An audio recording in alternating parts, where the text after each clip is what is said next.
Salut à tous, bienvenue dans les brèves de l'écho. Pour le deuxième mois consécutif depuis septembre 2018, la CDC figure sur la liste des exportateurs de bananes camerounaises au mois de juillet 2020. En effet, selon les chiffres de l'association bananière du Cameroun à Sobakam, cette unité agro-industrielle publique qui paye le plus lourd tribut de la crise dans les régions anglophones du Cameroun a exporté 678 tonnes de bananes en juillet 2020, soit plus du double de ses exportations en juin dernier, soit 301 tonnes. Mais bien qu'en os sensible, les performances de cette entreprise, deuxième employeur au Cameroun après l'État, n'ont pas eu beaucoup d'influence sur les performances générales des producteurs de bananes en activité dans le pays au cours du mois de juillet 2020. À en croire les statistiques officielles, les exportations de bananes camerounaises ont chuté d'un peu plus de 6 000 tonnes en juillet dernier. Dans le détail, souligne la Sobakam, elles ont culminé à 11 695 tonnes contre 17 752 tonnes en juillet 2019. Cette baisse de régime est imputable à l'activité du leader du marché local. Selon les chiffres, les exportations de la société de plantation du Haut-Penja PHP, filiale locale de la compagnie fruitière de Marseille, ont fléchi de 6 331 tonnes en glissement annuel, passant de 16 279 tonnes en juillet 2019 à seulement 9 948 tonnes en juillet 2020. Ce ralentissement des exportations a également été observé chez Beau Plantation, l'autre opérateur de la filière. Officiellement, cette entreprise a exporté 1069 tonnes de bananes en juillet 2020 contre 1473 tonnes sur la même période l'année dernière, ce qui révèle un fléchissement des exportations de 404 tonnes sur un an.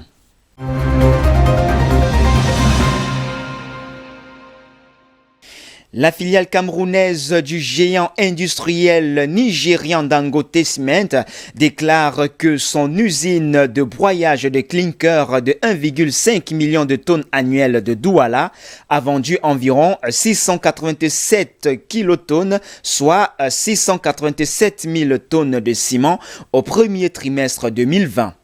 Ces quantités sont en augmentation de 15% par rapport au premier semestre 2019.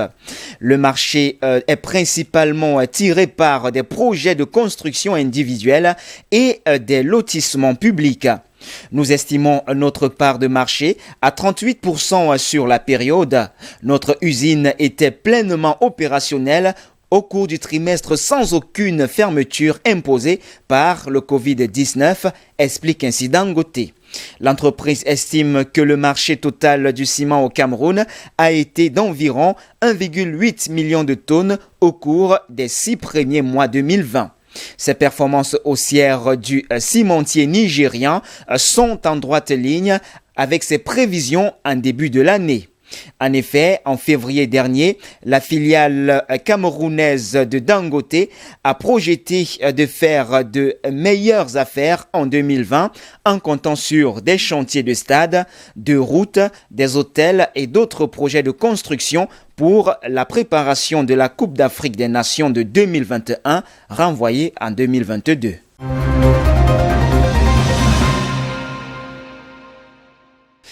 Hors de nos frontières, les exportations du Maroc ont chuté de 18,3% au premier semestre 2020 par rapport à la même période de l'année dernière. Elles se sont contractées de près de 2,48 milliards d'euros durant les 6 premiers mois de 2020. Selon les autorités, cela est dû à la pandémie de Covid-19. Les exportations se sont chiffrées à 11,231 milliards d'euros contre 13,752 milliards l'année précédente. Selon l'Office marocain d'échange, ce repli s'explique par la diminution des exportations de la quasi-totalité des secteurs.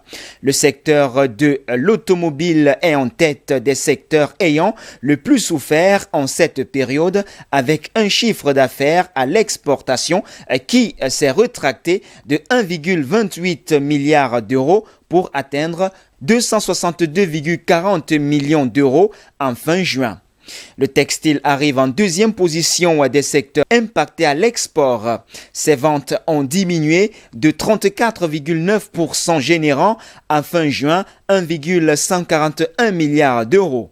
De même, le secteur de l'aéronautique a vu ses expéditions fléchir de 18,1% en perdant 141,6 millions d'euros de leur valeur au premier semestre de l'année.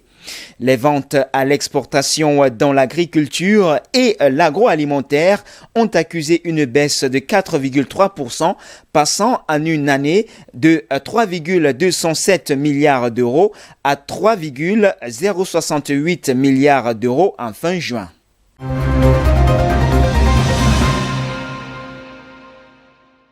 Et puis faire de l'argent rapidement grâce à son téléphone, c'est la promesse d'une vidéo devenue virale sur les réseaux sociaux pendant le confinement.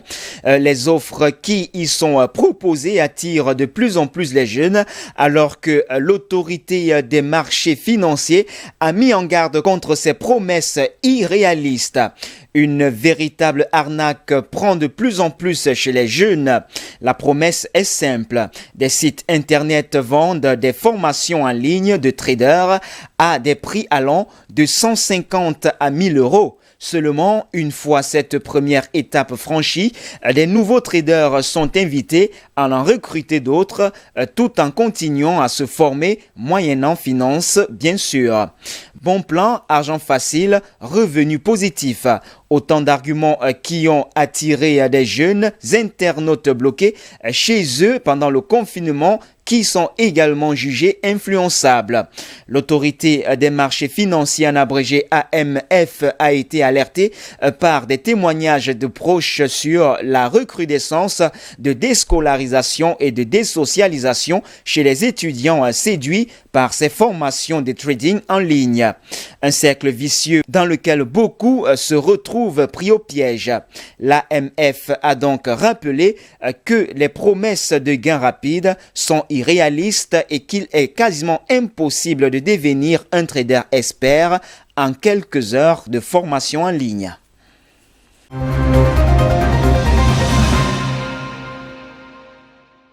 Et puis pour sortir, le géant du pétrole saoudien Saudi Aramco voit ses bénéfices plonger de 73,4% au deuxième trimestre par rapport à la même période l'an dernier, selon les résultats dévoilés ce lundi 9 août par le groupe. 2020 représente une année difficile pour l'or noir, avec un printemps dernier, des prix poussés sous des 0 $ par l'effondrement de la demande mondiale. Depuis, les producteurs se sont entendus pour réduire la production afin de restaurer les prix. Mais nombreuses sont les compagnies pétrolières qui souffrent. Le leader du secteur Aramco accuse le coup elle aussi, puisque ses bénéfices passent de 23 milliards de dollars au premier semestre, soit moitié moins que l'année dernière. Il y a quelques jours, le groupe a perdu sa place de première société cotée au monde au profit de l'américain Apple. Eh bien, voilà donc ce qui fait l'actualité en économie à ce jour. Mesdames, Mesdemoiselles et Messieurs, merci de nous avoir suivis. Les informations se poursuivent sur nos antennes d'IBS Télévision. Restez donc des nôtres naturellement.